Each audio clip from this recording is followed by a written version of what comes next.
Bonjour, solution de l'exercice que je vous ai proposé il y a quelques jours, qui était une phrase complexe contenant 4 groupes verbaux. Premier groupe verbal, or, c'est le verbe lexical be au temps présent. Deuxième groupe verbal, to be able to work. To be able to work, c'est le verbe lexical work, précédé de ce qu'on appelle une périphrase verbale ou encore un pseudo-modal, be able to work. Et to be able to work est à l'infinitif. Donc, to be able to work comptait pour un seul groupe verbal. Troisième groupe verbal, are given. Cette fois-ci, nous avons le verbe give au temps présent, mais avec la marque de la diathèse passive, de la voix passive, be plus em. Ensuite, quatrième et dernier groupe verbal à identifier, to accomplish, c'est-à-dire le verbe lexical accomplish, à l'infinitif. Donc, 4 groupes verbaux, cela signifie que nous cherchons 4 propositions, probablement une proposition principale, qui va contenir 3 propositions subordonnées. Alors, le verbe principal, c'était are. Verbe lexical be au temps présent, je vous l'ai dit. Verbe lexical be qui est un verbe d'état, c'est-à-dire que nous allons pouvoir identifier d'une part son sujet, you, le pronom personnel you, et d'autre part, il faut bien voir que are est suivi non pas d'un COD, mais d'un attribut du sujet qui prend ici la forme d'un grand groupe adjectival, d'un grand syntagme adjectival qui est organisé autour de l'adjectif likely. Alors attention, ce groupe adjectival, il va de much more likely jusqu'à on a task. Much more likely to be able to work in a concentrated way on a task. Tout cela, c'est l'attribut du sujet you. Donc c'est un attribut du sujet qui, de toute évidence, contient une proposition subordonnée. Alors cet attribut du sujet appartient à la catégorie des syntagmes adjectivaux puisque son noyau, le mot le plus important dans ce syntagme adjectival, c'est l'adjectif likely qui est pré-modifié par les adverbes much et more. Et likely, l'adjectif likely, ce qu'il faut bien voir, c'est qu'il est complété par une proposition qui commence à to be able to et qui finit à on a task. Donc vous avez une proposition qui de toute évidence est une proposition infinitive qui est complément de l'adjectif likely. Alors complément, c'est une fonction typiquement nominale. Donc on va dire qu'on a affaire ici à une proposition subordonnée nominale infinitive. Alors on va vérifier qu'il n'y a pas d'erreur et que cette proposition subordonnée commence bien à to be able to work et finit bien à task. Alors to be able to work, c'est le groupe verbal. To work, you work on something, on a task est ici le complément d'objet indirect puisqu'introduit par la préposition on.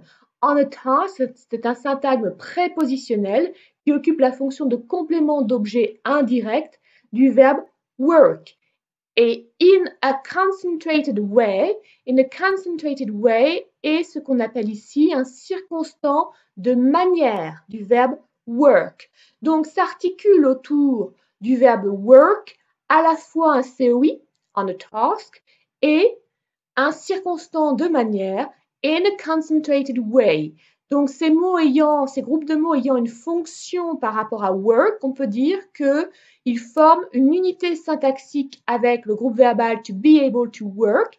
Et c'est pour cela que je vous dis que la proposition commence à to be able to work et finit à task. Et encore une fois, cette proposition, c'est une proposition subordonnée nominale, complément de l'adjectif likely à l'intérieur d'un grand syntagme adjectival dont likely est le noyau, grand syntagme adjectival qui va de much more jusqu'à task et qui lui occupe la fonction d'attribut du sujet you. Alors nous avons pour le verbe principal be sous sa forme de présent or trouvé un pronom personnel sujet un grand groupe adjectival occupant la fonction d'attribut du sujet. Et ce qu'il faut bien voir, c'est que if you are given a definite period of time in which to accomplish it, forme une unité de sens qui occupe la fonction de circonstant de condition du prédicat are much more likely to be able to work in a concentrated way on a task. Donc je répète, la proposition en fait, puisque c'est une proposition en F, introduite par la conjonction de subordination F, la proposition que je vous ai mise entre crochet noir et qui va de F jusqu'à et, c'est une proposition qui occupe la fonction de circonstant de condition du prédicat, c'est-à-dire du verbe are plus son attribut du sujet. Cela nous dit à quelles conditions you est much more likely to be able to work in a concentrated way on a task. Donc ici, nous avons une proposition qui occupe la fonction de circonstant de condition du prédicat.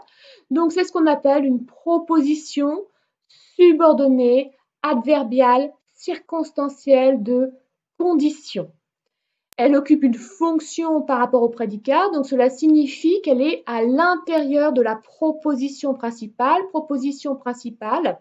qui va de you jusqu'à it. J'ai oublié de fermer l'accolade, donc la proposition principale, en fait, elle est même limite que la phrase, elle va de you jusqu'à it et elle inclut cette proposition subordonnée adverbiale circonstancielle de condition. Alors vérifions que cette proposition subordonnée adverbiale circonstancielle de condition a bien les limites que je vous donne, c'est-à-dire qu'elle va bien de F à it. Nous avons le verbe give comme verbe de cette proposition subordonnée adverbiale. Give est au passif, il a pour sujet you. Give étant un verbe dit transitif, en dépit de la diathèse passive, il a un complément d'objet direct qui est a definite period of time in which to accomplish it. Attention, le complément d'objet direct, c'est bien a definite period of time in which to accomplish it. Il ne faut surtout pas arrêter le COD à time. In which to accomplish it est à l'intérieur du complément d'objet direct. Donc, ce complément d'objet direct, c'est un groupe nominal, puisque le mot le plus important, c'est a period. Et ce qu'il faut bien voir, c'est que ce groupe nominal contient une proposition que je vous ai mise entre parenthèses rouges, in which to accomplish it. In which to accomplish it, c'est une proposition qui qualifie ici le nom period of time.